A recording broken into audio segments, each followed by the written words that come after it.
And I'm reminded in opening this and in celebration of that fact that in the 1980s it was Bill Gates who had a vision that in the developed world everybody would have a PC. And people laughed at him, actually, at the time. Nobody believed it. They thought it was a high-polluting vision. And in only a short number of decades since, we have seen not only PCs, but tablets and indeed smartphones and other technology become just as powerful as the PC. Whilst that technology has advanced in our society, we have to remember, and I think this is what we're really celebrating tonight, the great need in many countries for access to technology. But also we must remember it's not just about access. Having a computer is only one part of a jigsaw puzzle. We also need to remember that content is important and that capacity and capability to use that technology is equally important. Thankfully, Computer Aid has been working on all those fronts and has used its experience over the years to adjust its business model and not just simply give computers, but actually, I think what's laudable is that they recognise that people value things if they pay for things. So there is an underlying business model. And in so much of the ICT for D world, if I could put it that way, there is an ethos of doing projects, there is an ethos of aid underlying that, and a critique of that by many academics and other practitioners could be there is a lack of sustainability. Where is the sustainability in simply giving people access? What does it actually do for their development? What do you believe development is in that context? It's not enough just to provide access. We must go beyond that. It's about giving people choice. I believe, and many people like Amartya Sen would endorse this, that really development is about giving people a choice without really having a negative impact on future generations in terms of how they use the resources, the limited resources at our disposal. So tonight I really want to thank, in my opening remarks, a whole range of people who have contributed to this effort at Computer Aid. These include trusts, donors, corporate donors, and people who've been involved in various challenge events over the years. Their time and support has been invaluable, and we're here to celebrate that and acknowledge it.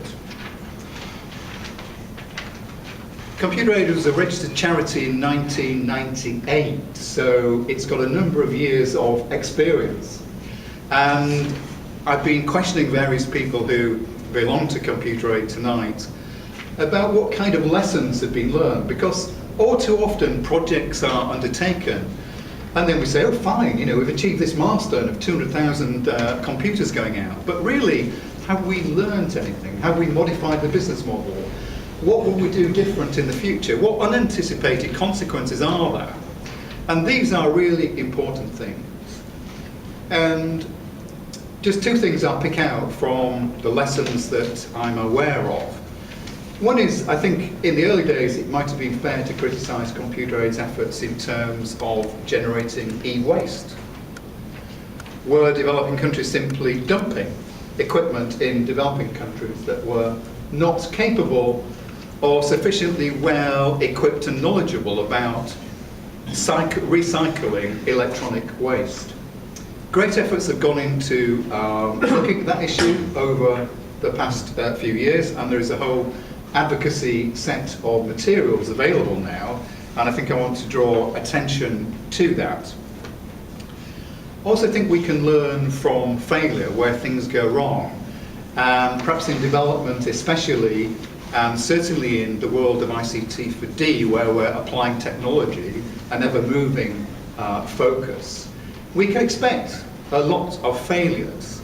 I think it was Einstein that remarked that we learn much more from failure than we do from success.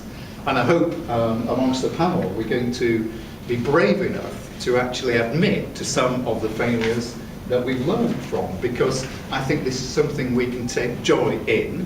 And it's something that donors, having worked for DFID, I recognise that donors need to do a lot more work to recognise that we should admit to failure, and we should actually celebrate that and learn from it. There's no problem in admitting failure. We need to learn from that and do it better next time.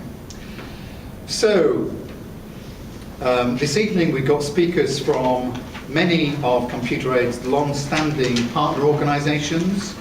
They'll be talking about how to access ICTs and about the positive impacts in terms of health, agriculture, rural communities in Africa. We've also got a presentation from Sainsbury's, the largest by volume donor of IT equipment to Computer-Aid. And Sainsbury's actually have donated over 8,000 pieces of equipment, so I'm sure we're going to hear about that, so personal thank you for that. I think I'm going to draw my opening remarks to a close now because we really want to hear from our distinguished panel.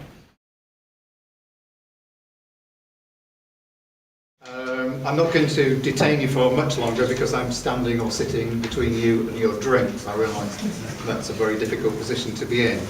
But I do want to thank our host tonight, British Computer Society, for giving us this very valuable space in which to interact and have a wonderful conversation. And on that point, I really want to ask you to go away and do one thing. Very, very practically, okay? You've heard the importance of champions, and I think that's really essential to the work that Computer-Aid is doing.